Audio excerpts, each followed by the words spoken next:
Good morning students, I am Neeta Sharma from Lyall public school Bikaner, your Hindi teacher. आज हम कक्षा 8वीं हिंदी व्याकरण एवं रचना में पाठ 24 संबंध बोधक पढ़ने जा रहे हैं। कल की कक्षा में हमने डिस्कस किया था कि अव्यय के भेदों के बारे में, कि अव्यय के 5 भेद होते हैं। सबसे पहला पढ़ा था हमने क्रिया विशेषण, सेकंड संबंध बोधक, थर्ड समुच्चय बोधक, फोर्थ विस्मयादि बोधक और फिफ्थ निपात। तो हमें एक एक सेपरेट चैप्टर्स दे रखे हैं हर एक भेद का। तो हमने क्रिया विशेषण पढ़ लिया था, अब हम पढ़ते हैं संबंध बोधक। देखिए, संबंध बोधक से क्या मतलब होता है। जो अविकारी शब्द संज्ञा या सर्वनाम का वाक्य के दूसरे शब्दों के साथ संबंध स्थापित करते हैं। जो अविकारी शब्द संज्ञा या सर्वनाम का संबंध वाक्य के अन्य शब्दों से स्थापित करते हैं, उन्हें संबंध बोधक कहते हैं। जैसे देखिए, सीता जी भी राम लक्ष्मण के साथ वन में गई। अब देखिए, यहाँ पर थोड़ा सा हम वाक्य को समझते हैं। जैसे सीता जी भी राम लक्ष्मण, अब मैं ये हटा दूं, के साथ हटा दूं, सीता जी भी राम लक्ष्मण, अब साथ को हटा दिया, सीता जी भी राम लक्ष्मण के वन में गई थी। राम लक्ष्मण का कोई वन नहीं था, ठीक है। साथ शब्द है, वो क्या पूर्ति कर रहा है कि सीता जी भी राम लक्ष्मण के साथ वन में गई थी। परिश्रम किए सफलता नहीं पाई जा सकती। परिश्रम किए यानी परिश्रम करने से सफलता नहीं पाई जा सकती, तो वाक्य हमारा रोंग हो जाता है। इसलिए ऐसे शब्द जो संज्ञा सर्वनाम का वाक्य के अन्य शब्दों से संबंध स्थापित करते हैं, वो शब्द क्या कहलाते हैं? संबंध बोधक। देखिए, नाम से ही पता चल रहा है संबंध बोधक। अब देखिए, संबंध बोधक के भेद। कालवाचक के बाद, उसके बाद मैं जयपुर गया था, दिल्ली जाने के बाद मैं जयपुर गया था, तो वहां पर क्या हो गया? संबंध बता रहा है कि उसके बाद में मैंने ये काम किया। के अनंतर, के उपरांत, के पश्चात, ठीक है। स्थानवाचक में के भीतर, वह घर के भीतर बैठा है। तुम बाहर चले जाओ, तुम घर के बाहर चले जाओ। तो कई बार क्या होता है, के शब्द नहीं आकर सीधा बाहर आ जाता है, तुम बाहर चले जाओ। दिशावाचक की तरफ, की ओर, के दोनों ओर, घर के दोनों ओर बगीचे हैं। कारणवाचक, के कारण, मेरी तबीयत खराब होने के कारण मैं नहीं जा पाया। तुलनावाचक, उसके आगे, उस राम के आगे रमेश का कोई मुकाबला नहीं है। साधनवाचक, के द्वारा, वह कार के द्वारा जयपुर गया। संग्रहवाचक, के लगभग, मेरे हिसाब से 500 के लगभग लोग एकत्रित हो जाएंगे, तब शाम तक तुम मेरे घर आ जाना। भर, उसने पेट भर भोजन किया। मेरे पास मात्र 10 रुपए हैं। उद्देश्यवाचक, यानी किस उद्देश्य के लिए हम क्रिया कर रहे हैं, संज्ञा या सर्वनाम किस उद्देश्य के लिए कुछ कर रहा है, तो वह पेट भरने के लिए खाना खाता है। मैं उसके घर बात करने के उद्देश्य से गया था। सहचरवाचक, यानी के संग, के साथ, राम के साथ, अभी आया था ना कि सीता राम और लक्ष्मण के साथ वन को गई, तो वहां पर सहचरवाचक, सहचर यानी साथ में चलने वाला या साथ में रहने वाला। तुम दोनों संग संग तुम दोनों एक साथ में या एक संग रहकर पढ़ा करो। सादृश्यवाचक, सादृश्य यानी के समान, उसके समान कोई दूसरा मूर्ख नहीं है। व्यतिरेकवाचक, व्यतिरेक का मतलब के सिवाय, के बजाय, राम के बजाय लक्ष्मण मेरे घर आ गया था। विषयवाचक, के नाम, के भरोसे, के विषय, के मामले में। तो विषयवाचक में यानी मैं तो उसी के नाम के कारण यहाँ आया था, उसके नाम के कारण ही यहाँ आया था। विषयवाचक यानी किसी के मामले में या किसी चीज के हेतु। विनिमयवाचक यानी के बदले, विनिमय यानी आदान प्रदान करना। विनिमय का मतलब क्या होता है? आदान प्रदान करना। तो इसमें के बदले, के स्थान, की जगह, तुम मेरे को अपनी पुस्तक दे दो, इसके बदले में मैं तुम्हें मिठाई दूंगा। तो बदले में, विनिमयवाचक, तो एक चीज के बदले में दूसरी चीज को देना क्या हो गया? विनिमयवाचक। नेक्स्ट देखिए, विरोधवाचक, विरोध का मतलब किसी चीज का विरोध प्रकट करना, के प्रतिकूल, के विरुद्ध, के विपरीत। अब देखिए, इसमें कुछ चीजें हमें ध्यान रखने योग्य है।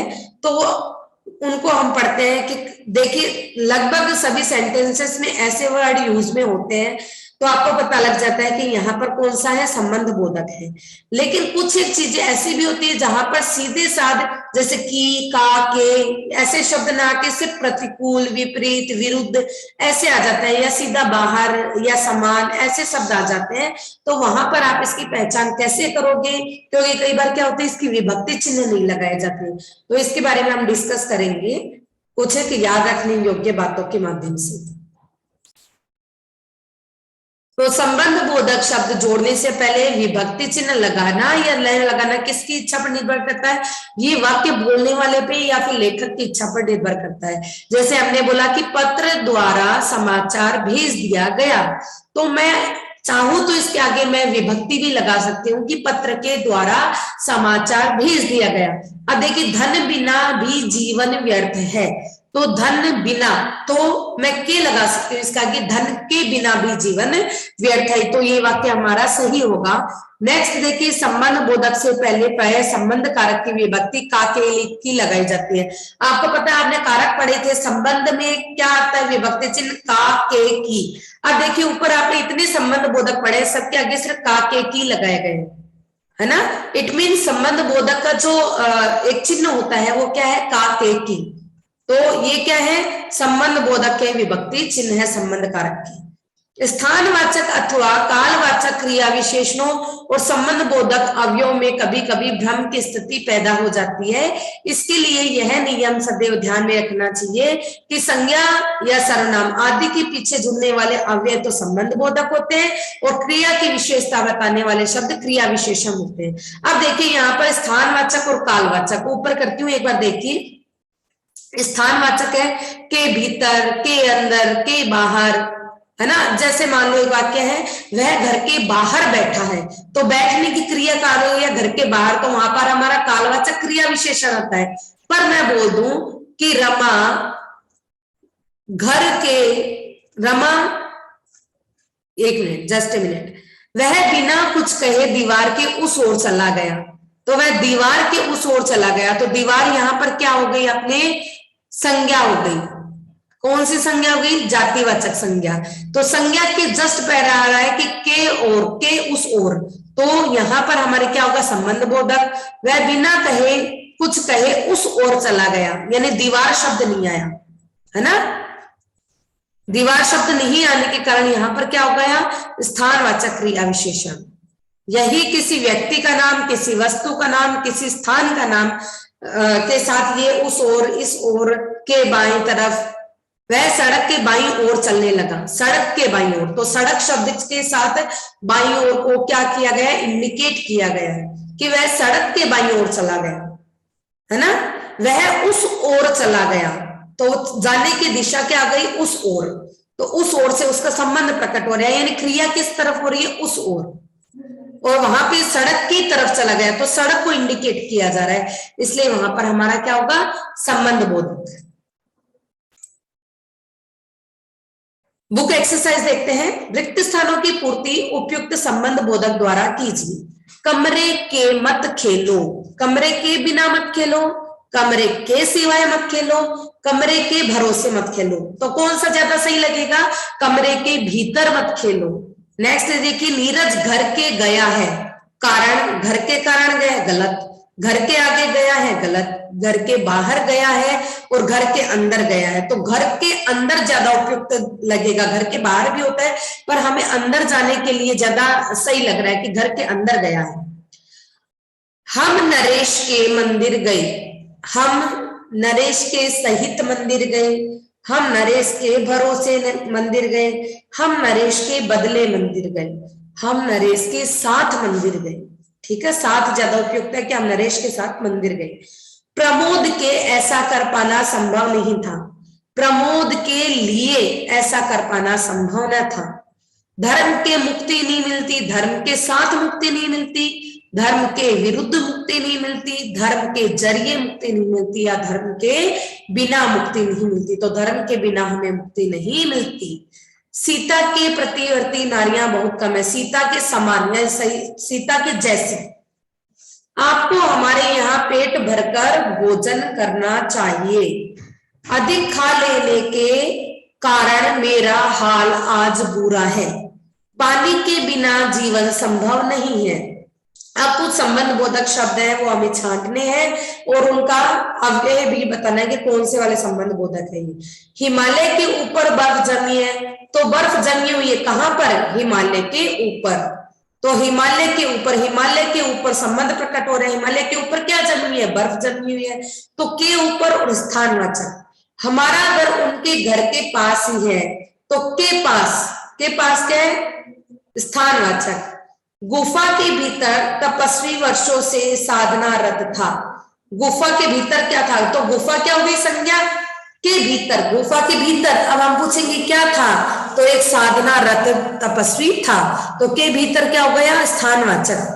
यह वृद्ध व्यक्ति लाठी के सहारे, तो के सहारे यानी साधन, उसका साधन हो गया कि वो उसके सहारे चल रहा है, तो के सहारे यानी साधनवाचक। वह वृद्ध व्यक्ति लाठी के सहारे, तो के सहारे में साधनवाचक हो गया। मेरे घर के सामने एक बड़ा मैदान है, तो घर के सामने क्या है? एक मैदान है, तो वह यहाँ पर क्या हो गया? दिशावाचक। अंधेरे के कारण ठीक से चल पाना कठिन था। अंधेरे के कारण क्या हुआ? कि ठीक से चल पाना कठिन हो गया, कारणवाचक, ये कारण हो गया। रमेश अपने भाई के साथ घर की ओर चला जा रहा था, तो यहाँ पर के साथ आएगा, की ओर नहीं आएगा। क्यों नहीं आएगा? क्योंकि जा रहा था क्या हो गया? क्रिया, और क्रिया से जस्ट पहले की ओर शब्द आया है, तो और क्या होगा? क्रिया विशेषण। कौन सा क्रिया विशेषण? स्थानवाचक। यहाँ पर हमें बोला जा रहा है रमेश अपने भाई, तो भाई क्या हो गया? संज्ञा, तो संज्ञा के साथ क्या हो रहा है? के साथ, यानी रमेश और उसका भाई जा रहे हैं घर की तरफ, पर कहा? किसके साथ? भाई के साथ। तो रमेश अपने भाई के साथ जा रहा है, तो रमेश और भाई का संबंध प्रकट हो रहा है किसके साथ? के साथ शब्द से, तो सहचरवाचक। कमरे के भीतर से छोटे बच्चे को ले आओ, के भीतर से स्थानवाचक। हमारे घर के समीप, तो के समीप स्थानवाचक। नेक्स्ट देखिए, निम्नलिखित वाक्यों में आए संबंध बोधकों पर सही का निशान लगाइए। मेरे घर के सामने एक पेड़ है, तो क्या होगा इसमें? के सामने। मेरे घर के सामने एक पेड़ है। छत के ऊपर जाकर खेलो, यानी किसके ऊपर जाकर खेलो? छत के ऊपर जाके खेलो। कहां जाकर खेलो? छत के ऊपर जाकर खेलो, तो के ऊपर इसमें आ जाएगा आपका। नेक्स्ट देखिए, वह पेड़ की छांव में नीचे सोया है, तो वह पेड़ की छांव में नीचे सोया है, तो के नीचे आ जाएगा। स्थानवाचक हो गया ना? के नीचे। कहां सोया है? के नीचे। नेक्स्ट देखिए, कौन सोया है? वह, तो वह के साथ संबंध प्रकट हो रहा है कि वह है वो सोने की क्रिया कहां कर रहा है? पेड़ की छांव के नीचे। नेक्स्ट देखिए, धन के बिना कोई नहीं पूछता, तो आ जाएगा के बिना। मैं अपने भाई के साथ आऊंगी, तो के साथ। मैंने अपनी इच्छा के विरुद्ध काम किया, तो इसमें क्या आएगा? के विरुद्ध। इच्छा के विरुद्ध, तो के विरुद्ध आ जाएगा इसमें। नेक्स्ट देखिए, समय के अनुकूल चला करो, के अनुकूल। तो यहां पर ये हमारा संबंध बोधक का चैप्टर समाप्त होता है। आज की कक्षा में हम इतना ही पढ़ेंगे। सभी को धन्यवाद।